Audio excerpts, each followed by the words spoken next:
welcome to Brain Roots IAS. Today we will study a new blueprint for thinking, India's bet on AI education. जरा सोचिए 7 अप्रैल 2026 ये तारीख Indian education system में एक बहुत बड़े बदलाव की शुरुआत करती है। एक ऐसा बदलाव जो बच्चों को सिर्फ फैक्ट्स रटाने के बजाय उन्हें सोचना सिखाएगा। आज हम भारत के इसी एम्बिशियस एआई एजुकेशन प्रोग्राम के बारे में बात करेंगे। चलिए इसके हर एक पहलू को डीपली समझते हैं। देखिए, क्लास 3rd से 8th के लिए जो ये नया करिकुलम लाया गया है, उसका मकसद सिर्फ बच्चों को कंप्यूटर ऑपरेट करना सिखाना नहीं है। बिल्कुल नहीं, ये उससे कहीं ज्यादा गहरा है। ये असल में बच्चों के अंदर एक नई तरह की सोच, एक प्रॉब्लम सॉल्विंग माइंडसेट डेवलप करने की कोशिश है, जो उनके प्रॉब्लम को देखने और सुलझाने के तरीके को हमेशा के लिए बदल देगा। तो ये जब बार बार एक टर्म आ रहा है, कंप्यूटेशनल थिंकिंग, आखिर ये है क्या? इसे बहुत ही सिंपल शब्दों में समझते हैं।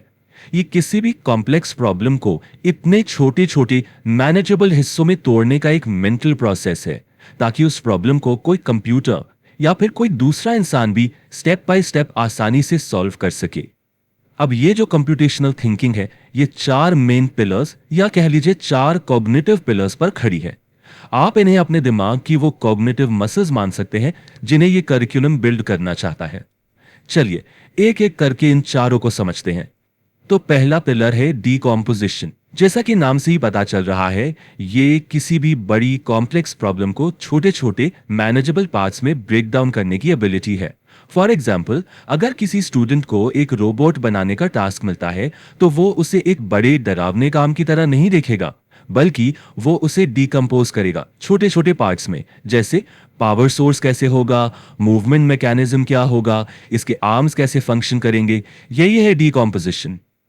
अब आता है दूसरा पिलर, पैटर्न रिकग्निशन। सोचिए, जिस लॉजिक से आप ताश के पत्तों को उनके सूट या नंबर के हिसाब से सॉर्ट करते हैं, क्या उसी तरह का लॉजिक स्टूडेंट नेम्स की लिस्ट को अल्फाबेटिकली सॉर्ट करने में नहीं लगता? बिल्कुल लगता है। तो अलग अलग प्रॉब्लम्स में कॉमन सिमिलैरिटीज या ट्रेंड्स को पहचानना, ताकि पुराने सॉल्यूशंस को नई प्रॉब्लम्स पर अप्लाई किया जा सके, इसी को पैटर्न रिकग्निशन कहते हैं। हमारा तीसरा पिलर है एब्स्ट्रैक्शन। ये कॉन्सेप्ट बड़ा इंटरेस्टिंग है।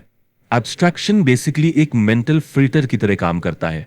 यह हमें सिखाता है कि किसी भी प्रॉब्लम को सॉल्व करने के लिए कौन सी डिटेल जरूरी है और कौन सी नॉन एसेंशियल डिटेल्स को इग्नोर करना है। इसको समझने के लिए सबसे बढ़िया एग्जाम्पल है एक बस मैप का। सोचिए, एक बस मैप आपको क्या दिखाता है? वो आपको सिर्फ एसेंशियल इंफॉर्मेशन देता है। बस स्टॉप्स कहाँ हैं, रूट्स कौन से हैं। वो आपको ये सब नहीं बताता कि रास्ते में कितने पेड़ हैं या बिल्डिंग्स का रंग क्या है। क्यों? क्योंकि वो इंफॉर्मेशन आपके लिए जरूरी नहीं है। डिटेल्स को फिल्टर आउट करने का ये प्रोसेस ही एब्स्ट्रैक्शन का एक परफेक्ट एग्जाम्पल है। और हमारा फाइनल पिलर है एल्गोरिथमिक थिंकिंग। बेसिकली ये प्रॉब्लम को सॉल्व करने के लिए एक स्टेप बाय स्टेप रेसिपी या सेट ऑफ इंस्ट्रक्शंस तैयार करना है। मतलब एक ऐसा लॉजिकल और रिप्रोड्यूसिबल प्लान बनाना जिसे कोई भी फॉलो करके सेम रिजल्ट पा सके। अच्छा, तो हमने कंप्यूटेशनल थिंकिंग के कॉन्सेप्ट्स को तो समझ लिया, पर अब बड़ा सवाल ये है कि इसकी जरूरत क्यों पड़ रही है। ये सिर्फ क्लासरूम में सिखाए जाने वाला एक सब्जेक्ट नहीं है, बल्कि ये इंडिया के फ्यूचर के लिए एक बहुत बड़े विजन का हिस्सा है। इस पूरी पहल का जो ग्रैंड विजन है, वो बहुत बड़ा है। हमारी नेशनल एजुकेशन पॉलिसी 2020 और नेशनल करिकुलम फ्रेमवर्क 2023 दोनों इसी डायरेक्शन में इशारा करते हैं। लक्ष्य साफ है, भारत को सिर्फ एआई टेक्नोलॉजीज का एक कंज्यूमर नहीं रहना है, बल्कि उसे एक ग्लोबल एआई हब बनना है। एक ऐसा हब जहां फ्यूचर की टेक्नोलॉजीज क्रिएट हो। ये जो नया एआई करिकुलम है, ये 3 मेन एरियाज पे फोकस करेगा। पहला, डिजिटल लिटरेसी, मतलब डिजिटल वर्ल्ड में सेफ कैसे रहें। दूसरा, रिस्पॉन्सिबल एआई, जिसमें डेटा प्राइवेसी और एल्गोरिथमिक बायस जैसे एथिकल इश्यूज को समझना शामिल है। और तीसरा, सोशल चैलेंजेस के लिए इनोवेशन, जैसे वेस्ट मैनेजमेंट जैसी प्रॉब्लम्स को सॉल्व करने के लिए एआई का इस्तेमाल करना। और हाँ, ये कदम उठाकर इंडिया, फिनलैंड, सिंगापुर और साउथ कोरिया जैसे देशों के ग्लोबल बेंचमार्क्स को ज्वाइन कर रहा है। ये वो देश हैं जिन्होंने फाउंडेशनल एजुकेशन में एआई को पहले ही इंटीग्रेट कर लिया है। लेकिन विजन जितना बड़ा होता है, उसे हकीकत में बदलने के चैलेंजेस भी उतने ही बड़े होते हैं। तो चलिए अब एक रियलिटी चेक करते हैं और उन हर्डल्स पर नजर डालते हैं जो इस रास्ते में हमारे सामने है। ऐसा 2024 की रिपोर्ट एक बहुत ही अलार्मिंग स्टैटिस्टिक हमारे सामने रखती है। रिपोर्ट के मुताबिक गवर्नमेंट स्कूल्स में क्लास 5 के 50% से ज्यादा बच्चे क्लास 2 लेवल का टेक्स्ट भी ठीक से नहीं पढ़ सकते। और यहीं पर सबसे बड़ा, सबसे क्रिटिकल सवाल खड़ा होता है। जिस बच्चे की फाउंडेशनल लिटरेसी ही मजबूत नहीं है, वो लॉजिक और रीजनिंग पर बेस्ड कॉन्सेप्ट्स को कैसे समझेगा? हमारी डिजिटल एम्बिशंस और ग्राउंड रियलिटी के बीच ये एक बहुत बड़ी खाई है जिसे पाटना होगा। दूसरा बड़ा चैलेंज है हमारे टीचर्स की प्रिपेयर्डनेस।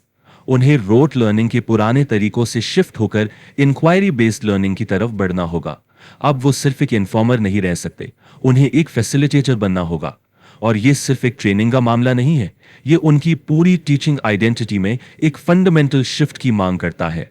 एक और चैलेंज है इंफ्रास्ट्रक्चर गैप। देखिए, लोअर क्लासेस के लिए करिकुलम बहुत क्लेवरली अनप्लग्ड एक्टिविटीज जैसे कार्ड्स और गेम्स के जरिए बनाया गया है, लेकिन जैसे जैसे बच्चे हायर क्लासेस में जाएंगे, हार्डवेयर डिपेंडेंसी बढ़ जाएगी, उन्हें कंप्यूटर्स और इंटरनेट एक्सेस की जरूरत पड़ेगी। ये अर्बन और रूरल स्कूल्स के बीच के डिजिटल डिवाइड को और गहरा कर सकता है।